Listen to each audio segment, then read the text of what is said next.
আসসালামু আলাইকুম, welcome to all of you. আজকের ক্লাসে ন্যারেশন নিয়ে আলোচনা করব। ন্যারেশনের আরেকটি নাম হলো স্পিচ। বক্তার বক্তব্যকে ন্যারেশন বা স্পিচ বলে। ন্যারেশন হলো দুই প্রকার, ডাইরেক্ট ন্যারেশন আর ইনডাইরেক্ট ন্যারেশন। পরীক্ষায় সাধারণত ডিরেক্ট ন্যারেশনে দেয়া থাকে, আমাদেরকে ইনডাইরেক্ট ন্যারেশনে নিতে হয়। এখানে একটি বাক্য দেওয়া আছে, Rafiq said to Tamim, I am busy। এই যে কমার মতো, এটা হলো ইনভার্টেড কমা। এই ইনভার্টেড কমার ভিতরের অংশ হলো রিপোর্টেড স্পিচ, আর ইনভার্টেড কমার বাইরে যে ভার্বটি থাকে তা হলো রিপোর্টিং ভার্ব। এখানে আই এম বিজি হলো রিপোর্টেড স্পিচ, আর এই যে ইনভার্টেড কমার বাহিরে যে ভার্বটি সেড, এটি হলো রিপোর্টিং ভার্ব। এই রিপোর্টিং ভার্বের সাবজেক্ট হলো রফিক, আর রিপোর্টিং ভার্বের অবজেক্ট হলো Tamim. Person.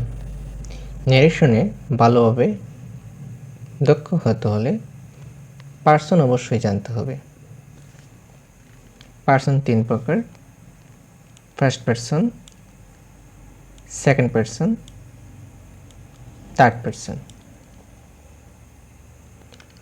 First person I, me, আজ, মাই, আওয়ার, এগুলো হলো ফার্স্ট পার্সন, অর্থাৎ যে কথা বলে সেই হলো first person. Second person you, your, এগুলো হলো সেকেন্ড পার্সন। বাক্যে যার সাথে কথা বলা হয় সে হলো second person. Third person he, she, they,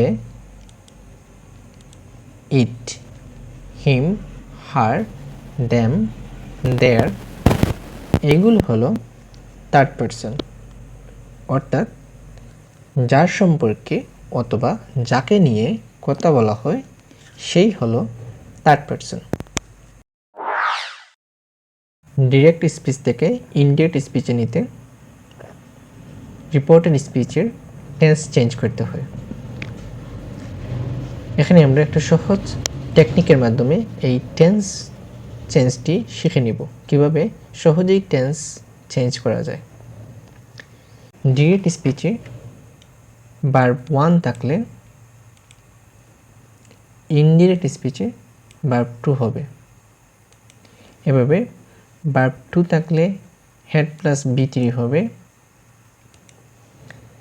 M is আর থাকলে ওয়াজ ওয়ার হবে। ওয়াজ ওয়ার থাকলে হ্যাড বিন হবে। হ্যাভ হ্যাজ হ্যাড থাকলে হ্যাড হবে। মাস্ট থাকলে হ্যাড টু অথবা মাস্ট হবে।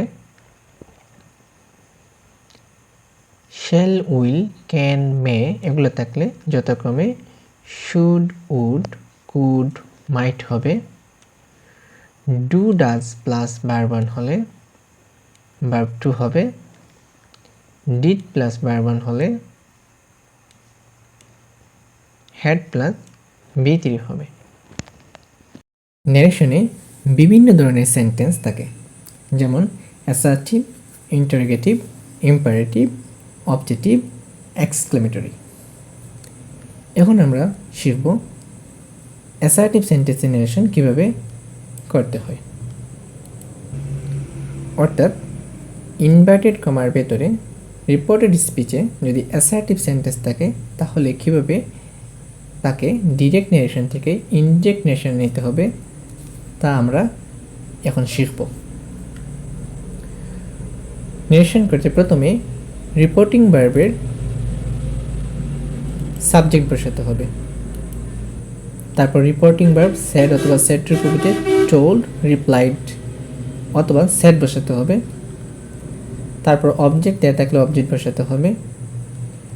ইনভার্টেড কমা তুলে অ্যাসার্টিভ সেন্টেন্সে কনজাংশন দ্যাট হবে। তারপর রিপোর্টেড স্পিচের সাবজেক্ট বসাতে হবে। সাবজেক্টের অবশ্যই পার্সন চেঞ্জ করতে হবে পার্সন চেঞ্জের নিয়ম অনুসারে। তারপর রিপোর্টেড স্পিচের ভার্বের টেন্স পরিবর্তন করতে হবে। তারপর বাকি অংশ নিয়ম অনুসারে কমপ্লিট করতে হবে। ফর এক্সাম্পল, এখানে ডাইরেক্ট স্পিচে একটি অ্যাসার্টিভ সেন্টেন্স দেওয়া আছে, Rafiq said to Tamim, I am busy. আমরা এটাকে ডাইরেক্ট থেকে ইনডাইরেক্টে চেঞ্জ করব। নেরেশনে সবসময় প্রথমে দেখতে হবে রিপোর্টেড স্পিচে কোন ধরনের সেন্টেন্স দেওয়া আছে এবং সেই অনুযায়ী রিপোর্টিং ভার্ব ও কনজাংশন বসাতে হবে। এখানে ইনভার্টেড কমার ভিতরে একটি অ্যাসার্টিভ সেন্টেন্স দেওয়া আছে, কারণ assertive sentence subject plus verb দিয়ে শুরু হয় এবং ফুল স্টপ দিয়ে শেষ হয়। ডাইরেক্ট স্পিচ থেকে ইনডাইরেক্ট স্পিচে নিতে প্রথমে রিপোর্টিং ভার্বের সাবজেক্ট বসাতে হবে। এখানে রিপোর্টিং ভার্বের সাবজেক্ট হলো Rafiq. Reporting verb said to এর পরিবর্তে টোল্ড হবে, যেহেতু রিপোর্টেড স্পিচ অ্যাসার্টিভ সেন্টেন্স। তারপর অবজেক্ট হবে, এখানে অবজেক্ট হলো তামিম। তারপর ইনভার্টেড কমা উঠে কনজাংশন দ্যাট হবে। তারপর রিপোর্টেড স্পিচের সাবজেক্ট বসাতে হবে। এখানে মনে রাখতে হবে নেরেশন চেঞ্জ করার সময় রিপোর্টেড স্পিচের সাবজেক্ট, অবজেক্ট, পসেসিভ এসবের পার্সন চেঞ্জ করতে হয়। এখানে রিপোর্টেড স্পিচের সাবজেক্ট আই হলো ফার্স্ট পারসন, তাই রিপোর্টিং ভার্বের সাবজেক্ট অনুযায়ী পরিবর্তন হবে। এখানে রিপোর্টিং ভার্বের সাবজেক্ট রফিক, তাই তার পরিবর্তে হি হবে। তারপর ভার্বের টেন্স পরিবর্তন করতে হবে। এখানে রিপোর্টেড স্পিচের ভার্ব এম দেয়া আছে। আমরা জানি রিপোর্টেড স্পিচে এম ইজ আর থাকলে ইনডিরেক্টে ওয়াজ ওয়ার হবে, যেহেতু সাবজেক্ট হি সিঙ্গুলার তাই তার সাথে ওয়াজ হবে। তারপর বাকি অংশ নিয়ম অনুসারে বসাতে হবে। এখানে বিজি আছে, তাই এখানে বিজি হবে। Rafiq told Tamim that he was busy. Let's see another example. Junaid said to Rafi, I went to market. এই বাক্যটিকে ইনডাইরেক্ট স্পিচে নিতে প্রথমে রিপোর্টিং ভার্বের সাবজেক্ট জুনেদ, তারপর সেড টু এর পরিবর্তে টোল্ড, তারপর রিপোর্টিং ভার্বের অবজেক্ট রাফি হবে। ইনভার্টেড কমা উঠে কনজাংশন দ্যাট। রিপোর্টেড স্পিচে সাবজেক্ট আই হলো ফার্স্ট পারসন, তাই তার পরিবর্তন হবে রিপোর্টিং ভার্বের সাবজেক্ট অনুযায়ী। রিপোর্টিং ভার্বের সাবজেক্ট জুনেদ এর পরিবর্তে হি হবে। তারপর ভার্ব ওয়েন্ট হলো ভার্ব টু, আর ভার্ব টু হলে হ্যাড প্লাস বি3 বসে, তাই ওয়েন্টের পরিবর্তে হ্যাড গন। তারপর বাকি অংশ বসবে to market. Junaid told Rafi that he had gone to market.